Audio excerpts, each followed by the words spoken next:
Launch પહેલા જ સની દેઓલની આગામી ફિલ્મ બોર્ડર 2 પર ઘેરાયા વિવાદના વાદળો। સની દેઓલની આગામી ફિલ્મ બોર્ડર 2 લોન્ચ પહેલા જ વિવાદમાં આવી છે।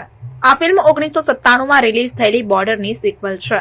હવે તે ફિલ્મ સાથે સંકળાયેલા ફિલ્મ ફાઇનાન્સર અને વિતરક ભરત શાહે બોર્ડર 2ના નિર્માતાઓને જાહેર નોટિસ પાઠવી છે। ફિલ્મના પહેલા ભાગને લઈને કોર્ટમાં કેસ ચાલી રહ્યો છે। જેપી દત્તા ટી સિરીઝ અને સની દેઓલે તાજેતરમાં બોર્ડર 2ની જાહેરાત કરી હતી।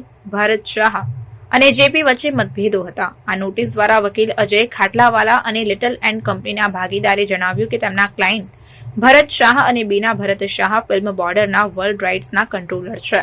તેમણે ફિલ્મના દિગ્દર્શક અને નિર્માતા જેપી દત્તા સાથે કરાર કર્યો હતો કે તે આ યુદ્ધ ફિલ્મને ફાઇનાન્સ કરશે, પરંતુ બંને પક્ષો વચ્ચે મતભેદો સર્જાયા હતા। જો કે આ પહેલા નક્કી કરવામાં આવ્યું હતું કે ફિલ્મની આવક અડધા ભાગમાં વહેંચવામાં આવશે। આટલું જ નહીં, જેપી દત્તાએ પણ ભરત શાહને ફિલ્મ પાછળ ખર્ચવામાં આવેલા નાણાંની માહિતી આપવાની હતી। જેપી દત્તાની પુત્રી નિધિ દત્તા પણ તેમની સાથે ફિલ્મ બોર્ડર 2માં કામ કરી રહી છે।